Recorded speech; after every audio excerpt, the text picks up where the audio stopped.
Bonjour tout le monde, mon nom est Lynne Saint-Amand et ça me fait plaisir de vous avoir avec vous dans le podcast Femmes puissantes, Femmes inspirantes. Je suis une coach transformationnelle et conférencière et je vous invite à aller voir l'épisode précédent avec Karine Renaud à comment on fait pour déménager de pays et justement être capable de vivre de sa passion avec le laptop lifestyle. Et aujourd'hui, j'ai à vous présenter une nouvelle invitée. C'est quelqu'un que je regarde depuis un petit bout de temps sur Instagram. Elle s'appelle Sandrine Verreken. Et Sandrine est une astrologue. Elle parle des blessures de l'âme. Elle a créé plusieurs livres. Elle a été aussi, tu as écrit aussi, je crois, j'avais vu dans ta bio que tu as écrit dans plusieurs magazines français aussi. Donc, bonjour Sandrine, bienvenue à toi. Bonjour Lynn, merci. Bienvenue chez moi, Aix-en-Provence. Eh oui, ça me fait plaisir d'être avec toi aujourd'hui. Dis-moi, ça fait combien de temps que tu es astrologue et comment tu es venue à la passion de l'astrologie? Ouh, ça date, c'est une longue histoire d'amour, certainement ma plus grande et plus longue histoire d'amour. J'avais 14 ans quand j'ai démarré l'astrologie. J'ai grandi en Belgique et on avait un cours de flamand avec un professeur qui, sous prétexte de nous apprendre les signes du zodiaque dans la langue flamande, nous a en fait donné un cours d'astrologie et j'ai trouvé ça passionnant. En plus, il avait bien choisi son sujet parce qu'en fait, il avait choisi de nous enseigner les affinités entre signes. Alors, à Hmm. 14 les adolescents que nous étions, on était tous dans ah génial. Alors si le beau Karim, il est du signe de la Vierge, est-ce que ça va matcher avec mon signe? Voilà, on était dans des petites choses comme ça, mais c'était ce qui m'a surtout marqué, c'est que je me suis dit mais là il y a quelque chose de fort qui résonne, qui vibre. J'ai tout de suite eu le sentiment qu'il y avait des réponses en fait à mes questions que je portais en moi depuis toute petite. Qu'est-ce qu'on est venu faire sur Terre? C'est quoi le but de tout ça et comment donner du sens à mon existence, comment mener une vie qui a du sens et voilà.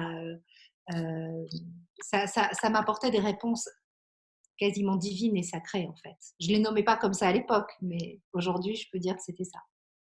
Wow, c'est beau ça. Et dis-moi, qu'est-ce qu'on est fait pour venir sur Terre? C'est ta première question. Comment qu'on pourrait répondre aux femmes puissantes, femmes inspirantes qui écoutent aujourd'hui? Qu'est-ce que c'est notre existence sur Terre, justement?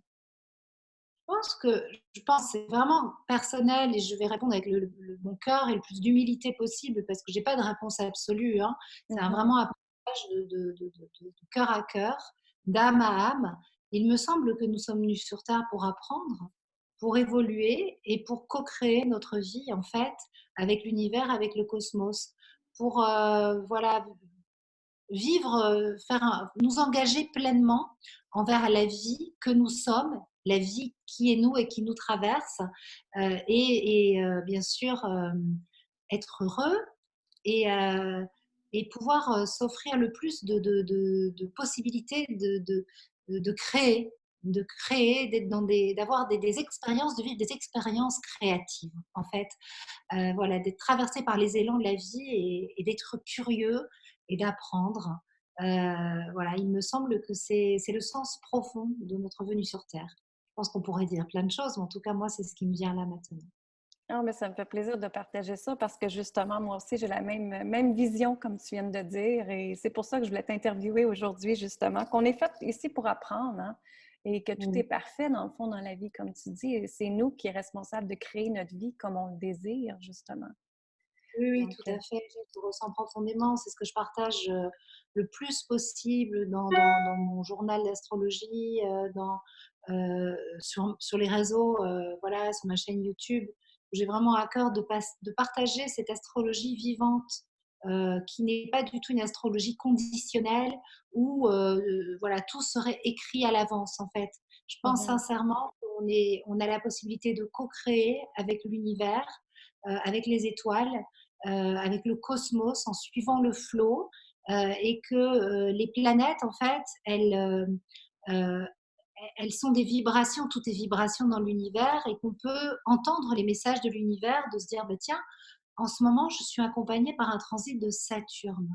Quel est le message de cette planète? Quel est le message profond de Saturne? Qu'est-ce qu'il vient me dire? Comment est-ce qu'il parle à mon cœur? Comment je vais accompagner cette vibration euh, plutôt que de résister, suivre le flot pour avancer dans le bon sens de la vie et arrêter de nager à contre-courant. Parce que finalement, les planètes, elles n'ont pas le pouvoir de influencer notre vie de façon positive ou négative. On ne va pas être là à attendre d'avoir un transit positif de Jupiter, le grand bienfaiteur, pour se dire ah ça va être une super année, mon horoscope me l'a dit. Ah bah non, cette année ça va être pourri parce que j'ai un transit de Saturne, le maléfique. Ça c'est l'astrologie d'avant où on était Mhm. complètement victime et on était emprisonné dans ce cercle infernal de bourreau, victime, victime, bourreau. Aujourd'hui, on danse, on est des filles des étoiles, des fils des étoiles et on danse avec le cosmos et on a complètement récupéré notre pouvoir créateur. Ça ne veut pas dire qu'on est Dieu, hein, parce que pour moi, le mot créateur, c'est quelque chose que j'ai posé très récemment. C'est un peu un trop grand mot. On est Mhm. co-créateur. Il faut un Mhm. petit peu de... Sinon, on se prend pour Dieu et on croit qu'on peut donner des ordres à la vie. Et ça marche pas. Non, exactement. Et quelle serait la première étape à faire pour que quelqu'un veut justement co-créer sa vie ou créer sa vie? Qu'est-ce que toi, l'astuce que tu donnerais? Le lâcher prise. Ah, Le lâcher, tellement. c'est tellement important. C'est ce qu'on nous demande le plus. Alors, Mhm. le lâcher prise, je pense que la première façon de lâcher prise, c'est d'avoir le sens de l'humour et la capacité à dédramatiser.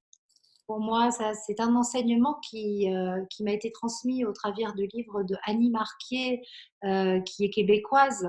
Je ne sais pas si tu connais La liberté d'être, qui est mon livre Oui. fait Bible. Et voilà, j'avoue qu'il y a beaucoup de choses dans ma façon de pratiquer l'astrologie euh, voilà, qui rejoignent finalement mon état d'esprit, rejoint beaucoup les enseignements qu'elle a transmis. Bon, que j'ai reçu au travers de ces audios et de ces livres, donc bien modestement.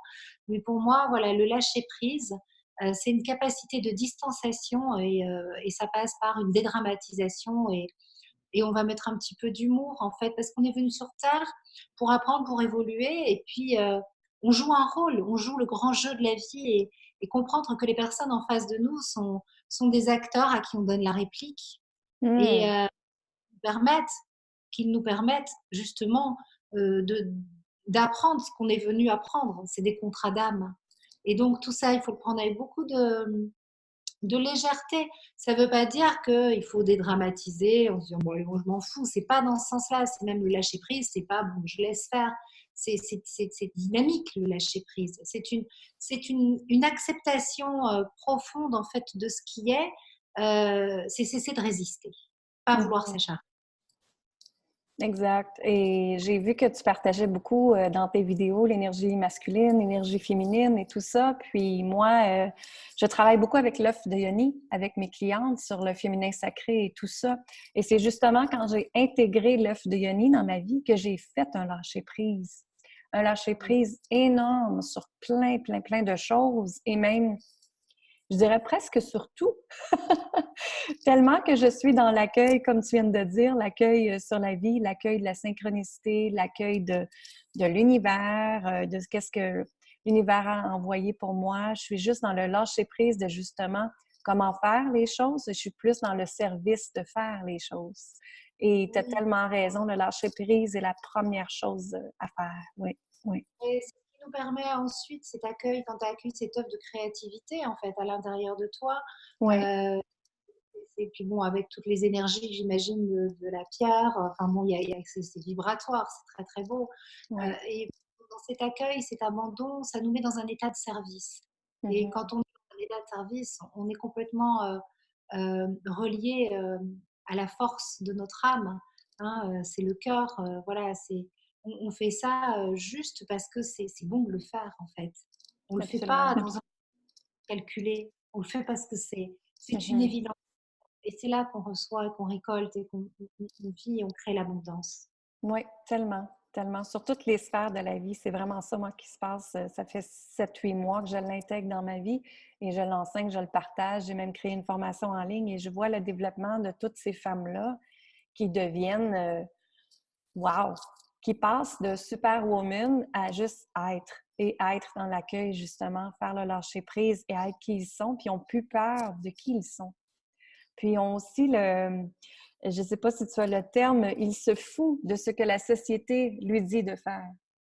Oui, je veux bien, c'est beau. Et Oui. oui, parce on nous demande à être, hein, Mhm. on nous demande d'arrêter de performer, d'arrêter de faire. L'idée, c'est d'être, Oui, être ce que je suis, avec, dans ma parfaite imperfection, en fait.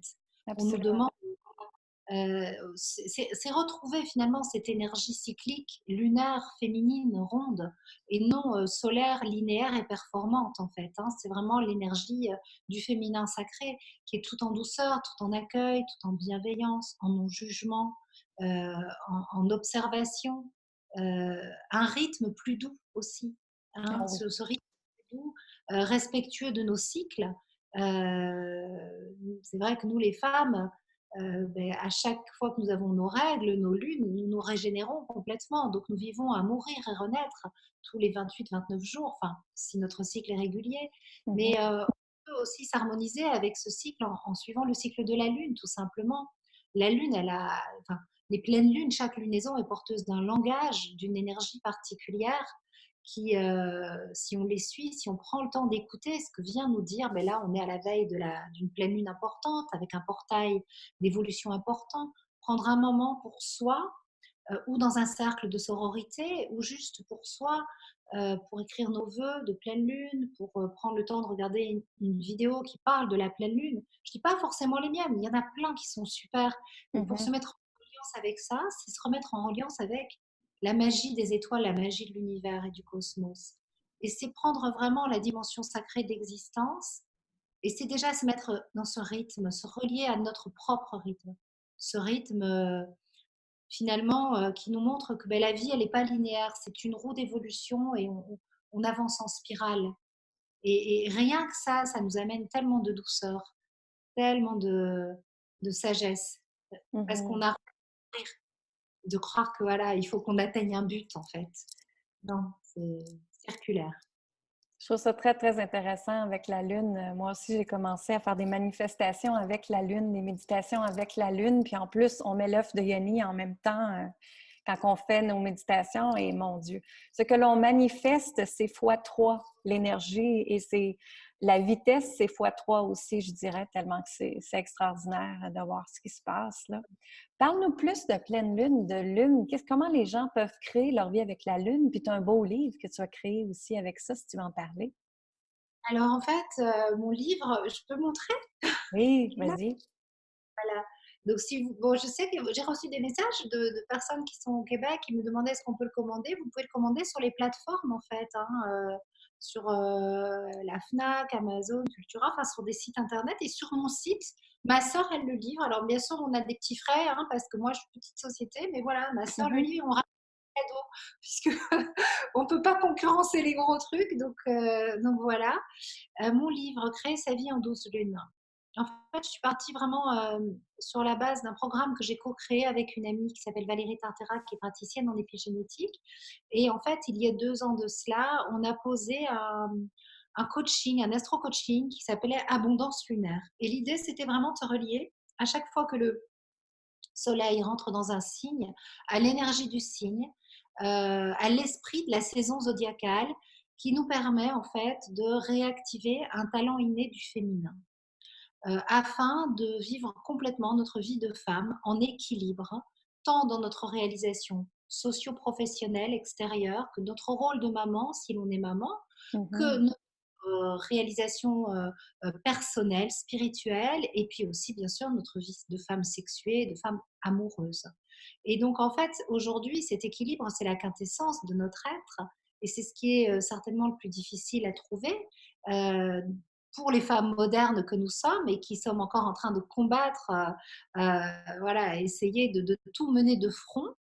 Et puis, on s'est coupé de notre inné, on s'est coupé de mhm, notre pour aller sur le terrain du masculin, parce que c'était comme s'il y avait un combat à mener. On était dans la performance.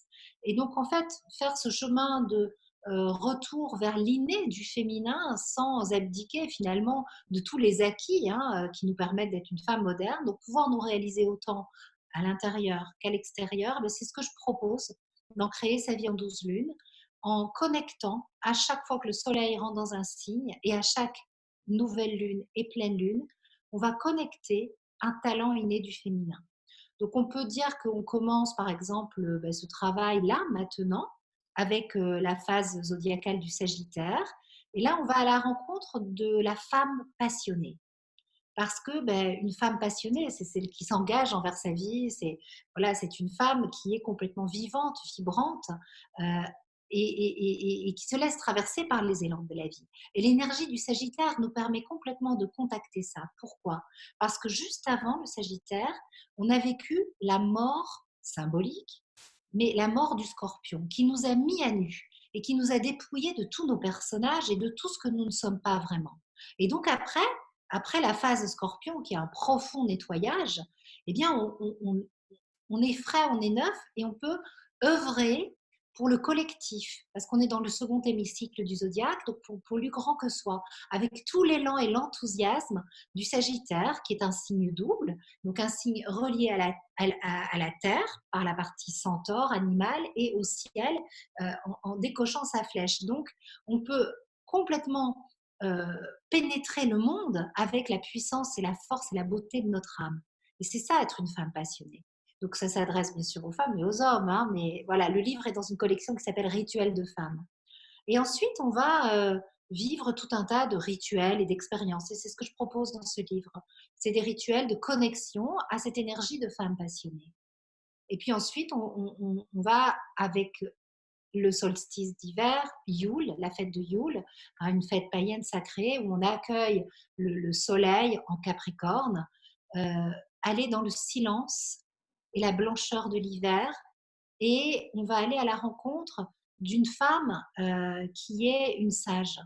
Et on a aussi cette énergie de sagesse parce que nous sommes des femmes intelligentes, nous cherchons à comprendre, nous accédons à la connaissance avec un grand C. Que faisons-nous de cette connaissance? Et puis surtout, avec la phase du Sagittaire, on va aller à la rencontre d'une solitude intentionnelle. Et ça, c'est être adulte, guérir toutes nos blessures, et notamment la blessure d'abandon. Oser cette solitude qui nous choisit, qui va nous régénérer, nous ressourcer. Et donc, c'est tout ce travail que l'on propose. Après, voilà, il y a d'autres choses. Si tu veux, quand on est dans l'énergie du taureau, on va aller relier, c'est le printemps, c'est la sensualité. On va travailler cette énergie de femme vibrante, sensuelle, sexy, charnelle. La joie de vivre au moment du Gémeaux, talent inné du féminin par excellence. Je pense que tu vas être d'accord avec moi. Une femme qui fait la gueule à la maison, c'est terrible, les énergies sont catastrophiques. Nous sommes les piliers de la sagesse et les piliers de la joie de vivre. Et ça, c'est scientifiquement, parce que le gène Mawa, c'est les femmes, hein, c'est pas les hommes. Donc, c'est nous qui impulsons, qui donnons, qui faisons rayonner cette joie de vivre. Donc, il faut réactiver cet inné. Un autre inné qu'on a coupé pour combattre, c'est la douceur. La douceur, c'est le talent inné du féminin par excellence. Et ça, on va le travailler, aller à la rencontre, bien sûr pendant tout ce trajet, mais spécifiquement avec la bienveillance du cancer, dans le care, prendre soin de soi. Enfin, je vais m'arrêter parce que sinon, tu sais, moi, je suis très bavarde. Mais voilà, l'idée de ce travail avec la roue du zodiaque, c'est vraiment de se relier à l'inné, au talent inné du féminin, que j'ai en fait, on va dire, j'ai nommé 12 talents innés. En fait, c'est l'inné, ça c'est pas moi qui les ai inventés, mais je les ai reliés à chaque fois à la spécificité, à l'esprit de la saison zodiacale et bien sûr aux lunaisons. Ah, c'est Ouais. parfait. C'est un beau mix entre tout ça. Je trouve ça extraordinaire, ce que vous avez créé. Bravo! Ouais, c'est un programme qu'on a mis en place. En fait, si tu veux, ce livre est le fruit d'un programme en fait qui a permis à plus de 1000 personnes de changer profondément leur vie. Donc Mhm. voilà, d'autres d'astro-coaching, notamment les blessures de l'âme, qui est le dernier qu'on a mis en ligne et qui marche super bien. On a des retours magnifiques, c'est merveilleux. Mais l'idée, c'est vraiment en fait de co-créer.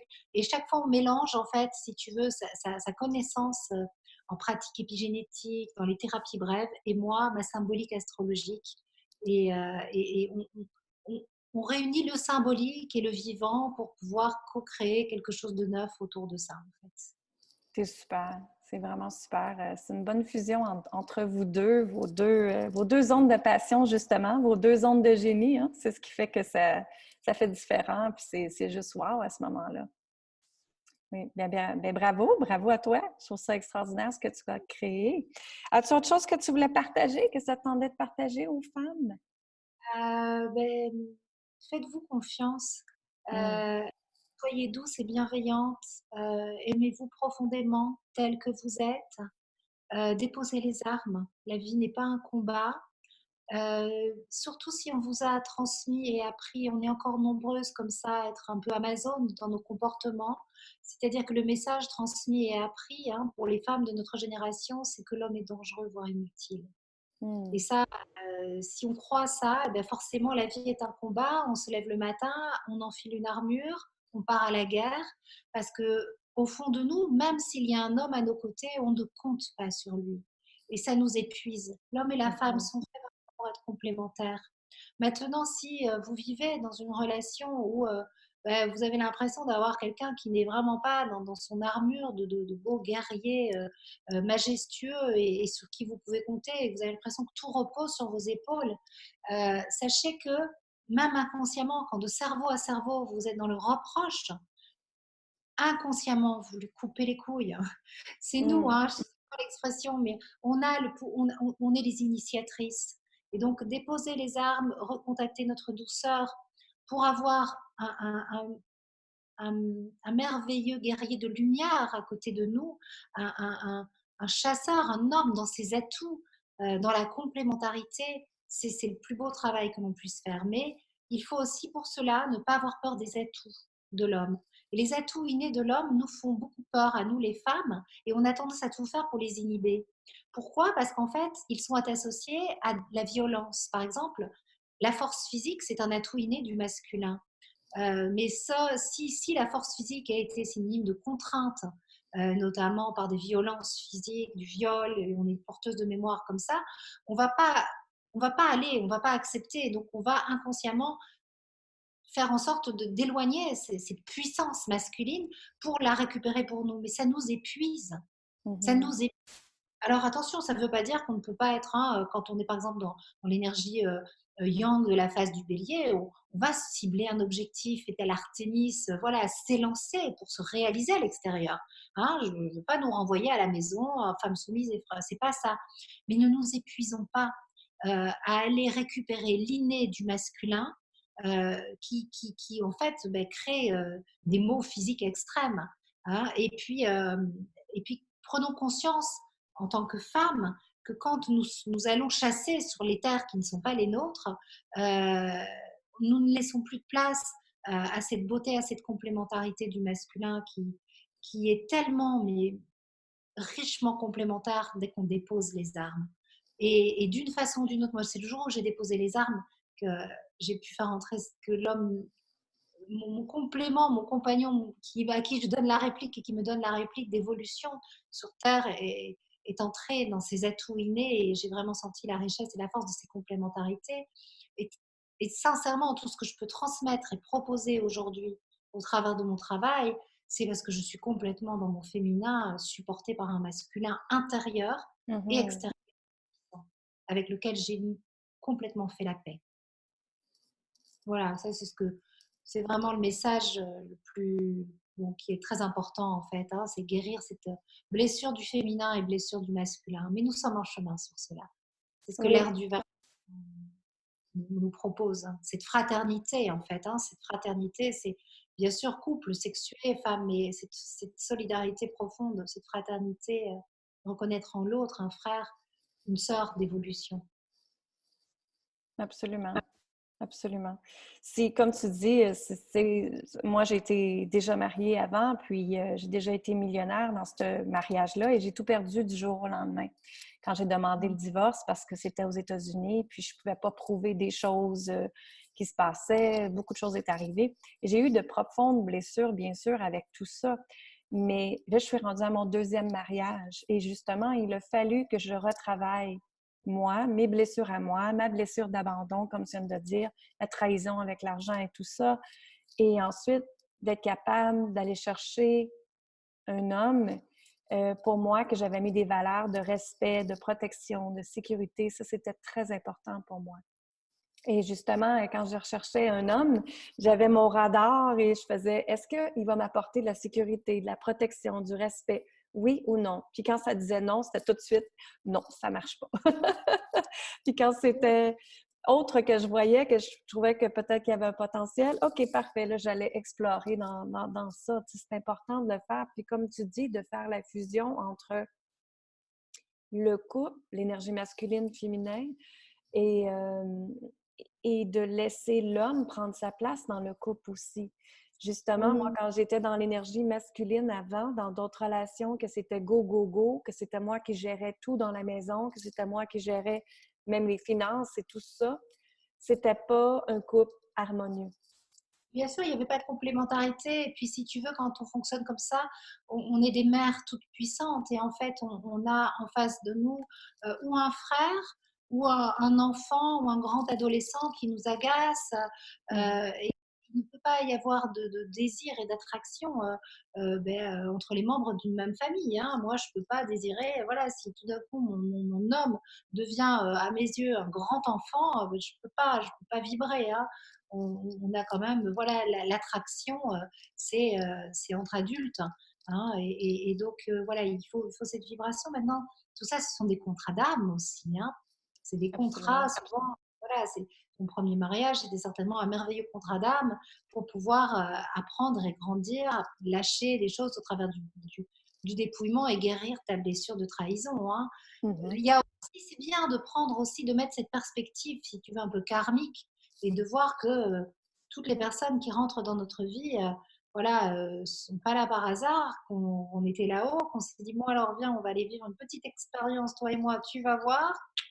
Et puis, comme le dit une très très douce amie à moi, ce sont souvent les personnes qu'on aime le plus dans cette incarnation, dans ce plan relatif, hein, qui nous font le plus de mal. Dans Mhm. l'absolu, c'est autre chose. Mais voilà, c'est des vrais contrats d'âme. Tout ça, encore une fois, pour apprendre, pour évoluer, pour guérir des blessures. Et une fois qu'on pardonne, Mhm. on donne à soi et on peut attirer le meilleur pour soi, bien sûr. Absolument, absolument. Fait comme on dit, nous, ici au Québec, on dit qu'il y a de la lumière au bout du tunnel. Oui, c'est une belle. C'est une expression québécoise. Qu'est-ce qu'on dit? Il y a de la lumière au bout du tunnel. Ça veut dire que on vit des choses difficiles, mais il y a toujours la lumière qui arrive puis on peut grandir avec ça. C'est toujours présent, la lumière, toujours. Oui, exactement. Où est-ce que les gens peuvent te rejoindre, Sandrine? Instagram, Facebook, tu veux dire ton site web et tout ça? Instagram, Facebook, je suis très active. Plus sur Instagram qui permet vraiment de faire des petites vidéos sur IGTV, et puis avec les stories, voilà. Donc là, j'interagis beaucoup. Sur Facebook aussi. Sur mon site internet, voilà, où là, vous avez la possibilité de voir les astro-coaching, notamment le dernier qu'on a sorti, les blessures de l'âme, où on a été travailler Mhm. l'astéroïde Cérès Déméter, en fait. Hein. Et donc, voir comment ce mythe, finalement, vient nous parler de la blessure d'abandon, et puis voir dans le thème où est située notre blessure d'abandon et comment on la vit, et toujours vraiment de façon créative, en fait. Hein. C'est mon credo, l'astrologie créative. Voilà, et voilà. Voilà, on peut me retrouver. Et sur YouTube aussi, à chaque nouvelle lune et à chaque pleine lune. Voilà. Parfait. Puis sur Instagram, c'est Oui. astroéthique.fr, c'est ça? Oui, il faut taper astroéthique, ASTROETIK. Parfait. Puis Voilà. sur Facebook, est-ce que c'est la même chose? Éthique, ouais, c'est une page. ASTROETIK.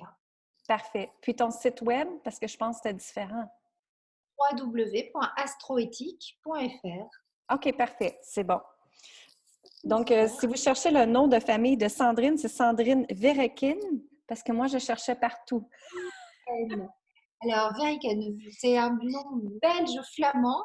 On dit Verriken en flamand. Et ici, en France, tout le monde dit Verriken. Alors OK. voilà, Sandrine Verriken. Ouais. Parfait. Mais je te remercie beaucoup, Sandrine, de ce partage-là. Je trouve ça vraiment extraordinaire. Allez vous procurer le livre de Sandrine qui est vraiment très bien. C'est pour créer ta vie en 13 lunes, c'est tout ça?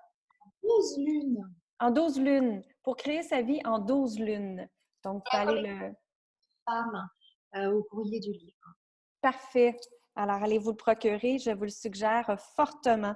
Je vous remercie énormément d'être là. Merci beaucoup d'avoir été dans notre podcast Femmes puissantes, Femmes inspirantes. Merci à toi, Sandrine, encore. Et, Merci à toi. vous pouvez aller chercher sur mon site web linsaintamant.com comment incarner ta puissance et ton abondance, une belle méditation que je vous ai créée. Alors, vous pouvez me rejoindre également sur Instagram, Lynne Saint-Amand, coach conférencière, et sur Facebook également. Mon site web est linsaintamant.com. Et je vous aime, je vous embrasse, je vous dis une très belle journée et on se voit très bientôt. Bye bye!